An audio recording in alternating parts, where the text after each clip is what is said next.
السلام عليكم ورحمة الله وبركاته. الحمد لله وكفى وسلام على عباده الذين اصطفى أما بعد. أعوذ بالله من الشيطان الرجيم. فاعلم أنه لا إله إلا الله. সুপ্রিয় সাথী বন্ধুগণ, আমরা বিগত সপ্তাহগুলোর ন্যায় আজকে ইনশাআল্লাহ উসুলুল ঈমান থেকে আমরা ব্যাখ্যামূলক আলোচনা করব ইনশাআল্লাহ। ইতিপূর্বে আমরা কয়েকটি পর্ব আলোচনা করেছি, দুটি পর্ব গেছে, এটা আমরা বলতে পারি ভূমিকা স্বরূপ আমরা আলোচনা করেছি। আজকে আমাদের মেইন আলোচনা বা আমরা আজকের ক্লাসটি আমরা শুরুর ক্লাসও বলতে পারি, কেননা এর পূর্বে কিতাব সংক্রান্ত আমাদের কথা গেছে এবং লেখক সংক্রান্ত বিষয়ে আমরা আলোচনা করেছি। যে আলোচনাগুলো আমাদের জুবাইল দাওয়া এর গাইডেন্স সেন্টার কর্তৃক যে পেজ রয়েছে বাংলা দাওয়া, এই পেজে আলোচনাগুলো রয়েছে, আমরা প্রয়োজনবশত সেগুলো একটু শুনেও নিতে পারি। আমরা যে বইটি ক্লাস শুরু করেছি অত্যন্ত গুরুত্বপূর্ণ একটি বই। বইয়ের নাম হল আল উসুলুল ঈমান, ঈমানের মৌলিক বিষয়, মূল বিষয়। আর যিনি লেখক তিনি হলেন মুহাম্মদ বিন আব্দুল ওয়াহাব রহমতুল্লাহ আলাইহি। আমরা তাকে চিনি, তার যেহেতু আলোচনা হয়েছে আমরা নতুন করে আলোচনা করতে চাচ্ছি না। তিনি অনেক বই লিখেছেন, তার বইগুলো অনেক ছোট ছোট বই, বড় বইয়েরও আছে, তবে ছোট বই অতি সংক্ষেপে অনেক, যেগুলো ব্যাপক ব্যাখ্যার প্রয়োজন এমন কিছু তিনি লিখেছেন। যেমন যে বইটি আমরা পড়তে চলেছি, এখানে 142টি হাদিস আলোচনা করা হয়েছে। আসেন, বিশেষ করে যে হাদিসগুলোর মাঝে আল্লাহ সুবহানাহু ওয়া তাআলার গুণাবলী রয়েছে, আল্লাহর অধিক পরিচয় রয়েছে, যার মাধ্যমে আমাদের ঈমানকে আমরা মজবুত করতে পারব। প্রতিটি মুমিন মুমিনার এই হাদিসগুলো জানা আবশ্যক, সেগুলোকে তিনি একত্রিত করেছেন এবং সে হাদিসগুলোর বিভিন্ন ব্যাখ্যাও উলামাগণ করেছেন।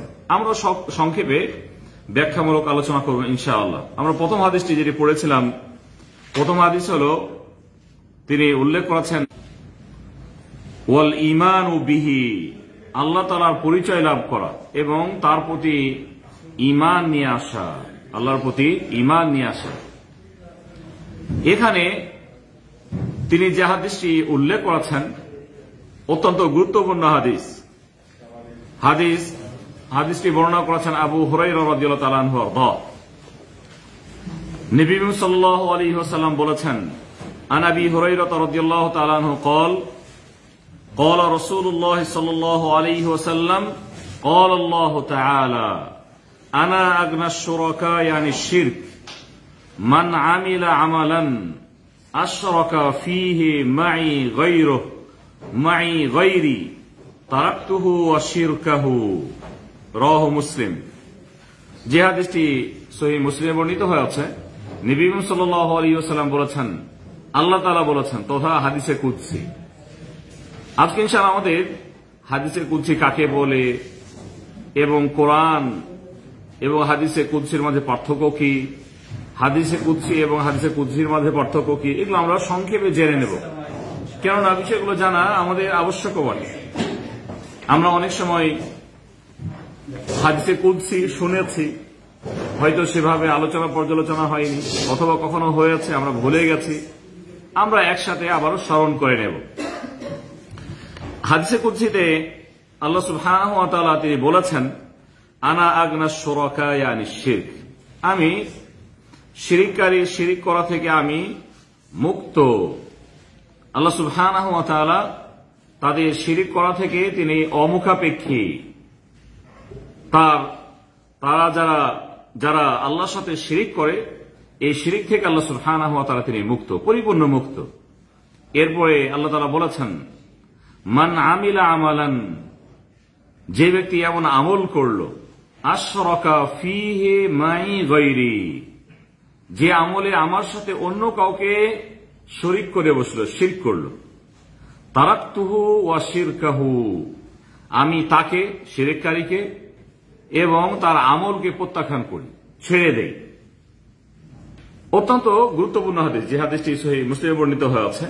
এখানে তারা আমরা বুঝতে পেরেছি, যেহেতু আমরা পূর্বে আলোচনা করেছি যে সম্মানিত শেখ এমন কিছু হাদিস উল্লেখ করেছেন যে হাদিসগুলো আমাদের ইমানের মূলের সাথে সম্পৃক্ত, ইমানের কিছু মৌলিক দিক রয়েছে, যে দিকগুলি হয়তো বা গত ক্লাসগুলোতে আমরা একটু টাচ দিয়েছিলাম, যেগুলোকে ইমানের রুকুন বলা হয়েছে।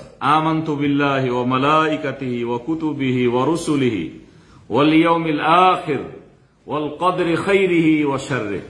ইমানের যে মৌলিক 6টি দিক রয়েছে, মৌলিক বিষয় রয়েছে, সম্মানিত শেখ এই কিতাবে সেই দিকগুলি তিনি আলোচনা করেননি, বরং এই ইমানের সাথে যেই বিষয়গুলো সম্পৃক্ত, যার মাধ্যমে আমাদের ইমান মজবুত হবে এবং ইমানের মাঝে আমাদের কোন ধরনের কলুষিতা মানে ইমান নষ্ট যে আমলগুলিতে হয় সেগুলোর সংমিশ্রণ ঘটবে না, স্বামীত সেই বিষয়গুলি তিনি উল্লেখ করেছেন। তাহলে যে হাদিসটি আমরা পড়েছি আমাদের কাছে হাদিস খুব স্পষ্ট। হাদিসটি হল হাদিসে কুদসি।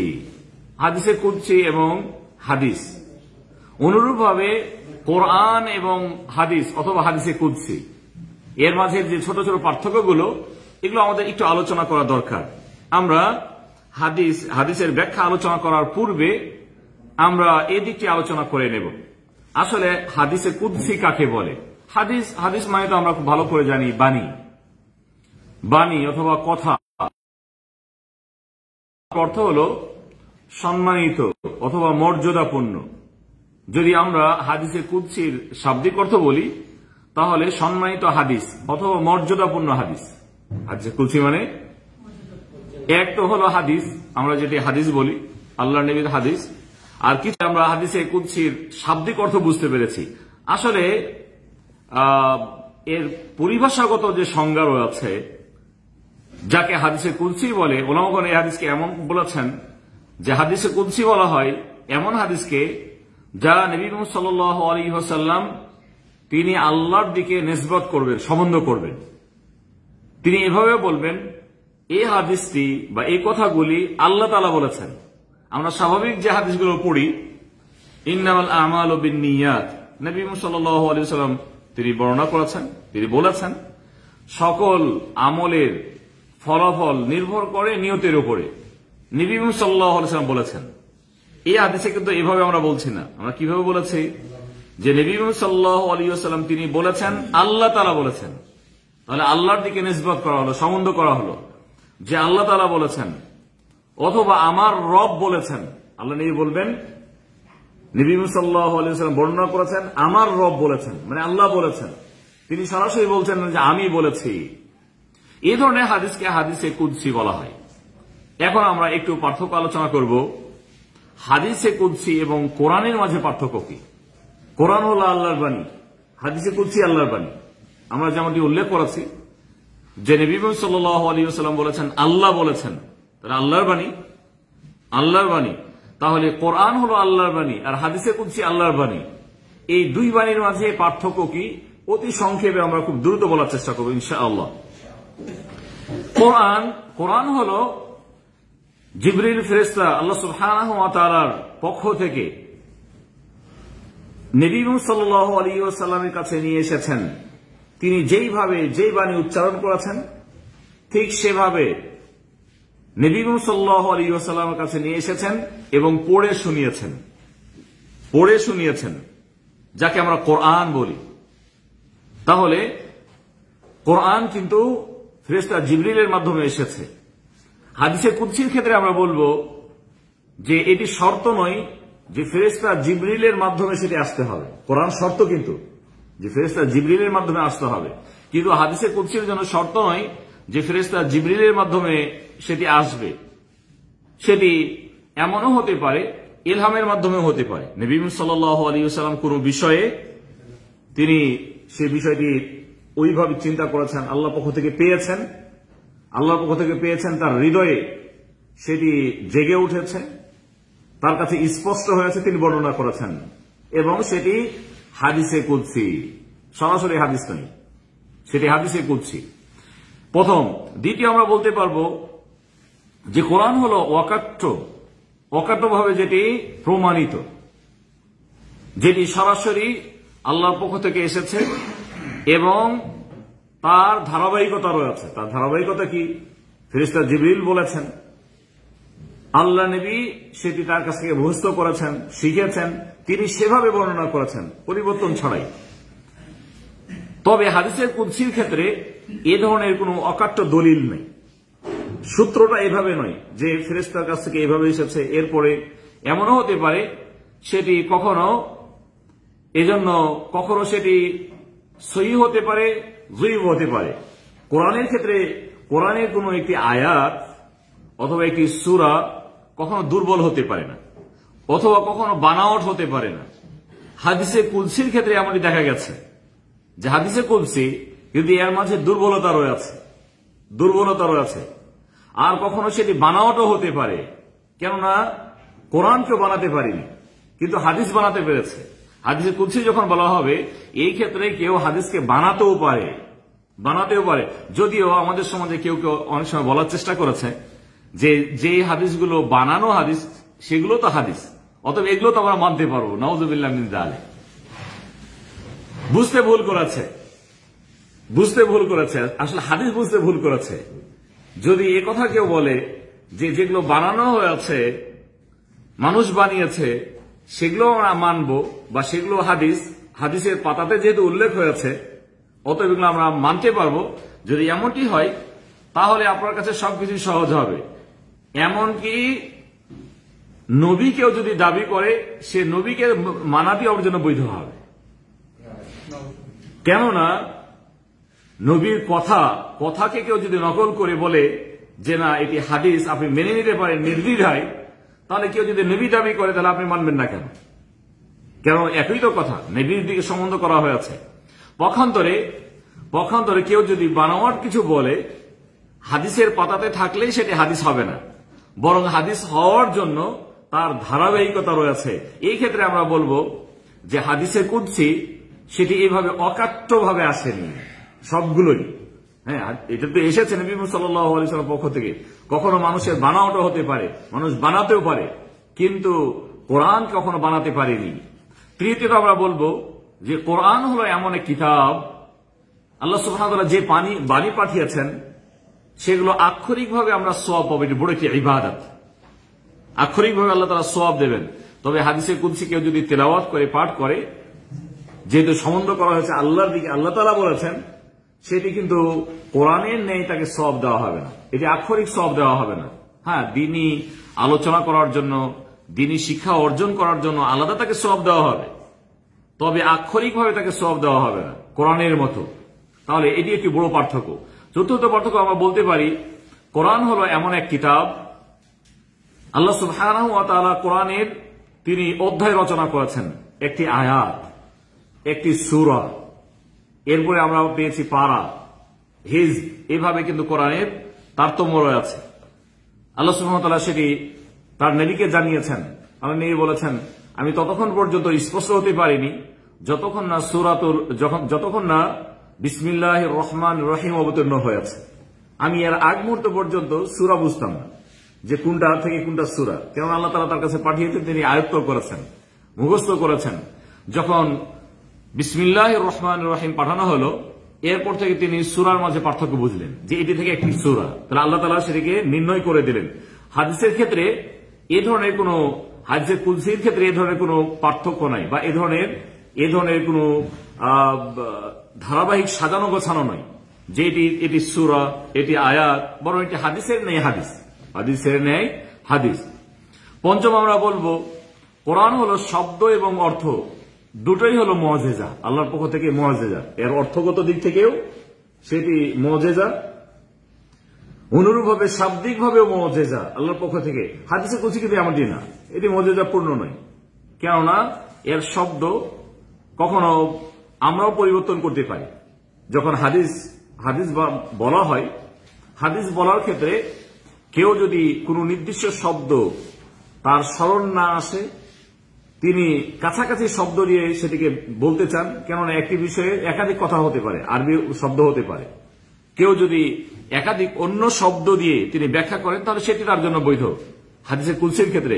কিন্তু কোরআনের ক্ষেত্রে কিন্তু সেটি মুজিজা, যেহেতু তার কোন ধরনের পরিবর্তন আমরা করতে পারবো না। এজন্য আলোচকরা যখন আলোচনা করেন, কোরআনের আয়াত যদি ভুল হয়, তার স্মরণ না আসে, তিনি কিন্তু ইচ্ছা মাফিক বলতে পারেন না, হাদিস বলতে পারেন, হাদিস বলতে পারেন। অনুরূপভাবে ষষ্ঠ আমরা বলতে পারি পার্থক্য কোরআনের সাথে হাদিসে কুলসির। কোরআনের কেউ যদি একটি অক্ষর, সূরা নয়, আয়াত নয়, একটি অক্ষরও যদি অস্বীকার করে, তাহলে সাথে সাথে সে কাফের, তার সবকিছু নষ্ট হয়ে যাবে এবং দিনের যে সীমানা রয়েছে, সীমানা থেকে বের হয়ে পড়বে কোরআনের একটি অক্ষর অস্বীকার করার ফলে। পক্ষান্তরে কেউ হাদিসে কুদসিকে যদি অস্বীকার করে বলতে তার বর্ণনার সূত্র দেখে, যেমনটি আমরা আগে বলেছি যে কখনো দুর্বল হতে পারে, কখনো বানাওয়াটা হতে পারে।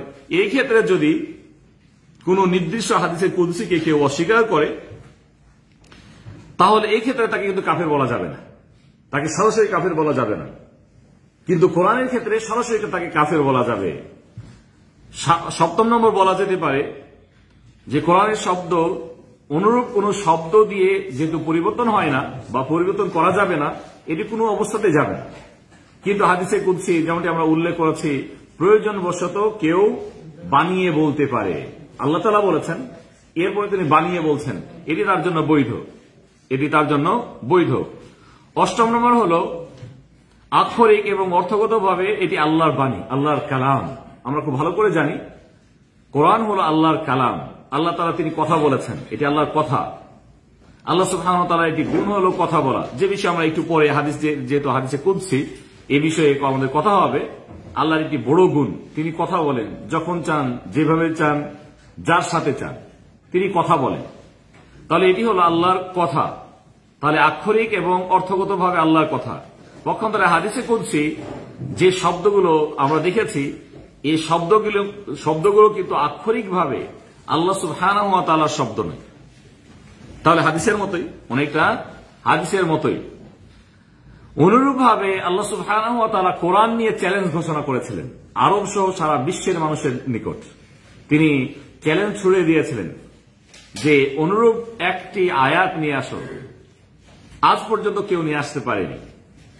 পক্ষান্তরে হাদিসে কুদসি এমন নয় যেখানে হাদিসে কুদসি দিয়ে চ্যালেঞ্জ ঘোষণা করা যাবে যে না, এই ধরনের তুমি হাদিস নিয়ে আসো। বরং এ ধরনের হাদিস কেউ বানিয়েও বলতে পারে। এ ধরনের অনেক হাদিস বানানো রয়েছে। আল বাদিনজানু দাউন লিকুল্লি দাওয়া, বানানো কথা, হাদিস নয়। বেগুন খাওয়া সকল রোগের ওষুধ, বানানোর কথা, এর কোনো ভিত্তি নাই। এ ধরনের অনেক কথা রয়েছে। আউয়ালু মা খালাকাল্লাহু নূরি, এ ধরনের বানানোর কিছু কথা রয়েছে। তাহলে হাদিসের নাম দিয়ে কেউ চালাতে পারে, কিন্তু কোরআনকে কিন্তু এ ধরনের কেউ বানাতে পারেনি এবং কিয়ামত পর্যন্ত ইনশাআল্লাহ বানাতে পারবে না। তাহলে এখানে চ্যালেঞ্জ ঘোষণা ছিল। এগুলো যে বিষয়গুলো আমরা উল্লেখ করেছি, সেটি হলো কোরআন এবং হাদিসে কুদসির মাঝে তারতম্য। এখন আমরা অতি সংক্ষেপে কয়েকটি পয়েন্টে কথা বলবো। হাদিসে কুদসি এবং হাদিসে নববীর মাঝে পার্থক্য কি, যেটি আমরা স্বাভাবিক হাদিস বলছি। হাদিসে কুদসি হলো নবী সাল্লাল্লাহু আলাইহি ওয়াসাল্লাম আল্লাহর দিকে সম্বন্ধ করবেন, যেমনটি আমাদের কথা হয়েছে। আর হাদিসে নববী যেটি আল্লাহর দিকে সম্বন্ধ হবে না। দ্বিতীয়ত হাদিসে কুদসি হলো অধিকাংশ হাদিসগুলো ভয় ভীতি এবং বড় ধরনের আশা আকাঙ্ক্ষা, মানে জান্নাতের আশা আকাঙ্ক্ষা এবং বান্দার রবের সাথে কথোপকথন বিষয়ক কথাগুলো হাদিসে কুদসিতে অধিক হারে ব্যবহৃত হয়েছে। যেমনটি এখানেও আমরা পেয়েছি, ভয় ভীতি নিয়ে, শিরক নিয়ে কথা হচ্ছে, যে হাদিসটা আমরা পড়েছি হাদিসে কুদসি। পক্ষান্তরে নবী সাল্লাল্লাহু আলাইহি ওয়াসাল্লামের যে হাদিসগুলি, স্বাভাবিক যে হাদিসগুলি, সেগুলোতে একজন মানুষের প্রতি আল্লাহ সুবহানাহু ওয়া তাআলা যে বিধানগুলো রয়েছে, আমলের দিক, সেই বিষয়গুলো আলোচনা করা হয়েছে। তাহলে হাদিসে কুদসিতে কিছু এমন দিক বর্ণিত হয়েছে যেখানে অধিক হারে হয়তো বা ভয় সংক্রান্ত বিষয়ে কথা বলা হয়েছে, অথবা আশা আকাঙ্ক্ষা নিয়ে কথা বলা হয়েছে। আর পক্ষান্তরে হাদিসে যেটা স্বাভাবিক হাদিসে নববী, সেখানে ব্যাপকভাবে সব দিক নিয়ে কথা বলা হয়েছে। অনুরূপভাবে হাদিসে কুদসি এগুলো আমরা যেমনটি প্রথমে উল্লেখ করছি সংখ্যাতে অনেক স্বল্প। তবে হাদিসে নববী যেটি স্বাভাবিক যেটি হাদিস আমরা বলে থাকি, এর সংখ্যা কিন্তু অধিক। চতুর্থ বলা যেতে পারে হাদিসে কুদসি সেটি শুধুমাত্র কওলি হাদিস। আমরা হাদিসের প্রকার জানি, হাদিস যেটি আল্লাহ নবীর হাদিস, যাকে হাদিস বলা হয় নবী সাল্লাল্লাহু আলাইহি ওয়াসাল্লামের কথা তিনি বললেন, অথবা তার কাজ তিনি করলেন, তিনি করেছেন, অথবা তিনি সমর্থন দিয়েছেন, একে বলা হয় হাদিস। পক্ষান্তরে হাদিসের কুদসির ক্ষেত্রে তিনটি দিক কিন্তু পাওয়া যাবে না। শুধু তিনি বলেছেন, তাহলে আল্লাহ তাআলা বলেছেন, আল্লাহ তাআলা করেছেন, এই ধরনের কোন ঘটনা ঘটবে না, অথবা তিনি সমর্থন দিয়েছেন, এই ধরনের ঘটনা ঘটবে না। তাহলে সাধারণ হাদিসের সাথে হাদিসে কুদসির এই ধরনের ছোট ছোট যে পার্থক্যগুলো, সে পার্থক্যগুলো রয়েছে। এখন আমরা হাদিসের অতি সংক্ষেপে আমরা একটু কথা বলবো। হাদিসে কুদসিতে আমরা যেহেতু পেয়েছি যে আল্লাহ তাআলা বলেছেন, ক্বালাল্লাহু তাআলা, আল্লাহ তাআলা বলেছেন। এখানে আল্লাহ তাআলা বলেছেন এই অংশে আল্লাহ সুবহানাহু ওয়া তাআলার কথা সাব্যস্ত হয়েছে যে আল্লাহ তাআলা বলেছেন, আর কোরআন হল আল্লাহর বাণী। তাহলে এটি আল্লাহর একটি গুণ, আল্লাহর বড় একটি গুণ হলো তিনি কথা বলেন। আর তার কথা সম্পর্কে আমরা খুব স্পষ্ট হয়েছে যে আল্লাহ সুবহানাহু ওয়া তাআলা কথা বলেন যখন তিনি চান, যেভাবে চান, যার সাথে চান। এই জন্য আমাদেরকে এই কয়েকটি বিষয় কিন্তু খেয়াল করতে হবে আল্লাহর কথার ক্ষেত্রে। কেন আল্লাহ তাআলা কথা বলেন, এটি তার বড় একটি গুণ। কেউ যদি অস্বীকার করে কথা বলাকে, তাহলে সে কিন্তু ইসলাম থেকে বের হয়ে যাবে, কাফের হয়ে যাবে। এখানে তাহলে আমরা স্পষ্ট হতে পেরেছি ক্বালাল্লাহু তাআলা, আল্লাহ তাআলা বলেছেন। তাহলে এটি আল্লাহর একটি বড় গুণ। অনুরূপভাবে আল্লাহ সুবহানাহু ওয়া তাআলা বলেছেন, আনা আগনাশ শুরাকায়ে আনিশ শিরক, আমি শিরককারীর শিরক থেকে আমি পরিপূর্ণভাবে মুক্ত, আমি অমুখাপেক্ষী, অভাবমুক্ত, তার কোনো প্রয়োজন নাই। এখানে আমরা স্পষ্ট হতে পেরেছি যে আল্লাহ সুবহানাহু ওয়া তাআলা বান্দার যে কর্মগুলো, সে কর্ম থেকে তিনি সম্পূর্ণভাবে মুক্ত। কেননা আল্লাহ সুবহানাহু ওয়া তাআলা তিনি হলেন অভাবমুক্ত, তার কোনো প্রয়োজন নেই। কেউ যদি তার সাথে শিরক করে, আল্লাহ সুবহানাহু ওয়া তাআলা তার শিরক করা থেকে তিনি মুক্ত। এজন্য আল্লাহ সুবহানাহু ওয়া তাআলা বলেছেন, ক্বালু ইত্তাখাযাল্লাহু ওয়ালাদা, তারা বলে, খ্রিস্টানরা বলে যে আল্লাহ সুবহানাহু ওয়া তাআলা তিনি সন্তান গ্রহণ করেছেন। সুবহানাহ, অথচ তিনি হলেন পুত পবিত্র, তিনি মহাপবিত্র। হুয়াল গানি, তিনি অভাবমুক্ত। তাকে সন্তান গ্রহণ করতে হবে, স্ত্রী পরিবার গ্রহণ করতে হবে, তাকে ঘুমাতে হবে, মানুষের যে কাজগুলি, এই মানুষের কাজগুলো থেকে আল্লাহ সুবহানাহু ওয়া তাআলা পরিপূর্ণভাবে অভাবমুক্ত, অমুখাপেক্ষী, এগুলো তার কোনো প্রয়োজন নেই। এখানে আল্লাহ সুবহানাহু ওয়া তাআলা শিরককারীর শিরক থেকে অভাবমুক্ত। কেউ আল্লাহর সাথে অন্য কাউকে শিরক করবে, তার হক অন্য কাউকে দেবে, এখান থেকে তিনি মুক্ত, তার কোনো ধরনের প্রয়োজন নেই। আল্লাহ সুবহানাহু ওয়া তাআলা এই বিষয়টি উল্লেখ করেছেন।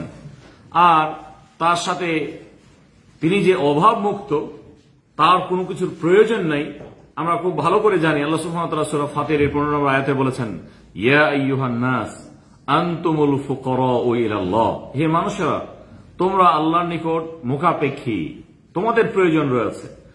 আমাদের সবার প্রয়োজন রয়েছে আল্লাহর নিকট, আমরা সবাই মুখাপেক্ষী। ওয়াল্লাহু হুয়াল গানি, পক্ষান্তরে আল্লাহ সুবহানাহু ওয়া তাআলা তিনি হলেন অভাবমুক্ত। এজন্য শিরককারীর শিরক করা থেকে তিনি পরিপূর্ণভাবে মুক্ত, তিনি অভাবমুক্ত, কোনো তার প্রয়োজন নেই।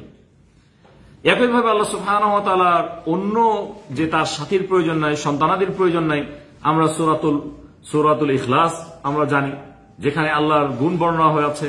যখন নবী সাল্লাল্লাহু আলাইহি ওয়াসাল্লামকে জিজ্ঞাসাবাদ করা হয়েছিল যে আল্লাহ আপনি গুণ বর্ণনা করুন, আপনার রবের গুণ বর্ণনা করুন, যে রব সম্পর্কে আপনি আমাদেরকে মানার দাওয়াত দিচ্ছেন, যে রবের আপনি দাওয়াত দিচ্ছেন, সে রবের বর্ণনা দিন। আল্লাহ সুবহানাহু ওয়া তাআলা সূরা ইখলাস পাঠিয়েছিলেন এবং সেখানে গুণ বর্ণনা করেছেন, লাম ইয়ালিদ ওয়া লাম ইউলাদ, তিনি কাউকে জন্ম দেননি, তাকেও কেউ জন্ম দেন না, তিনি কাউকে জন্ম দেন না, আর তিনি তাকেও কেউ জন্ম দেয়নি।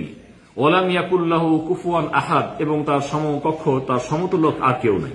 তাহলে আল্লাহ সুবহানাহু ওয়া তাআলা বান্দার এই শিরিক করা থেকে তিনি পরিপূর্ণভাবে মুক্ত, যা আমরা এই হাদিসে স্পষ্ট হতে পেরেছি। হাদিসের শেষ অংশে নবী সাল্লাল্লাহু আলাইহি ওয়াসাল্লাম বলেছেন, আল্লাহ তাআলা বলেছেন, মান আমিলা আমালান আশরাকা ফীহি মাই গায়রি, যে ব্যক্তি এমন আমল করল যে আমলের মাঝে শিরক করে বসলো, আল্লাহ সুবহানাহু ওয়া তাআলা বলেছেন যে আমি তাকে এবং তার আমলকে প্রত্যাখ্যান করি। এখানে যেহেতু আমলের কথা এসেছে, আমল আমাদের তিন ভাবে হয়ে থাকে। আমরা যে আমলগুলি করি, কিছু আমল রয়েছে আমাদের কথার মাধ্যমে হয়, তাসবিহ, তাহলিল, নিয়ত, মুখ দিয়ে যেগুলো উচ্চারণ যেটি হয়। আর কিছু আমল রয়েছে যেগুলো শারীরিকভাবে হয়, তার জন্য শ্রম দরকার। আর কিছু আমল রয়েছে যেগুলো অর্থের মাধ্যমে হয়। তাহলে আল্লাহ নবী যখন বলেছেন মান আমিলা আমালান, যে এমন আমল করলো, তাহলে কথার মাধ্যমে অথবা তার নিয়তের মাধ্যমে যত ধরনের আমল, এমনকি নিয়তের মাধ্যমে কখনো শিরকে লিপ্ত হতে পারে। হয়তো বা স্পষ্ট করেনি, কাউকে বলেনি, কিন্তু এমন আমল করেছে যেটি তার অন্তর্নিহিত আমল। এটিও কেউ যদি এমন আমল করে তাহলে তার ঈমানও কখনো নষ্ট হতে পারে। একইভাবে শারীরিকভাবে নামাজ অথবা রোজা, সেটি যদি আল্লাহর জন্য না হয়, অন্যের জন্য হয়, তাহলে এখানেও সে শিরকে লিপ্ত হলো। একইভাবে আর্থিক দান খেরাত হতে পারে, যাকাত দিতে যে মানুষকে দেখানো অথবা শোনানোর দিকগুলো হতে পারে, এই ক্ষেত্রে সে শিরকে লিপ্ত হয়েছে এবং এর ফলে তার আমল নষ্ট হয়েছে। আল্লাহ সুবহানাহু ওয়া তাআলা এই জন্য যে আমলগুলি একনিষ্ঠভাবে হয়, সেই আমলগুলি তিনি শুধুমাত্র কবুল করেন। পক্ষান্তরে কোন আমলে যদি শিরক যুক্ত থাকে, রিয়া, মানুষকে দেখানো অথবা সুমআ, শোনানোর কোন দিক থেকে থাকে, আল্লাহ সুবহানাহু ওয়া তাআলা সেই আমলকে কখনো তিনি কবুল করেন না। তাকে এবং তার আমলকে তিনি প্রত্যাখ্যান করেন। কেননা আল্লাহ সুবহানাহু ওয়া তাআলা বলেছেন ইন্নামা ইয়াতাকাব্বালুল্লাহু মিনাল মুত্তাকিন, যারা আল্লাহ ভীরু, আল্লাহর ভয়ে যারা আমল সম্পাদন করে, আল্লাহ সুবহানাহু ওয়া তাআলা তাদের আমলগুলিকে তিনি কবুল করে থাকেন। এই হাদিস থেকে তো শিক্ষণীয় বিষয় অনেক রয়েছে। আমরা গুরুত্বপূর্ণ দুটি শুধু শিক্ষণীয় বিষয় বলবো। যেই সূরা সম্পর্কে আমরা খুব ভালো জানি, সূরাতুল ফাতিহা, যে সূরাটিকে উম্মুল কোরআন বলা হয়েছে, কোরআনের মা বলার অনেক কারণ রয়েছে। তার মধ্যে অত্যন্ত গুরুত্বপূর্ণ একটি কারণ হলো যে এখানে তাওহীদের তিনটি দিক আলোচিত হয়েছে। এমন অনেক সূরা রয়েছে যেখানে তাওহীদের সকল দিকগুলো কিন্তু আলোচিত হয়নি। ছোট্ট একটি সূরা, সূরাতুল ফাতিহা, 7 আয়াত বিশিষ্ট সূরা, কিন্তু এখানে তাওহীদের সকল দিক আলোচনা হয়েছে। আজকে যে হাদিসটি আমরা পড়েছি, সম্মানিত শেখ মোহাম্মদ বিন আব্দুল ওয়াহাব রহমতুল্লাহ আলাই, তিনি যেই হাদিস দিয়ে তিনি শুরু করেছেন, এখানে তাওহীদের গুরুত্বপূর্ণ অনেকগুলো দিক এসেছে। বিশেষ করে তাওহীদে রুবুবিয়ার দিকগুলো স্পষ্ট হয়েছে। কেননা আল্লাহ সুবহানাহু ওয়া তাআলা বান্দার সকল দিক থেকে তিনি মুক্ত। কেউ যদি আল্লাহর সাথে শিরিক করে, এই শিরিক করা থেকে তিনি মুক্ত। তাহলে কর্ম থেকে আল্লাহ সুবহানাহু ওয়া তাআলা বান্দার এই দিক থেকে তিনি অভাব মুক্ত।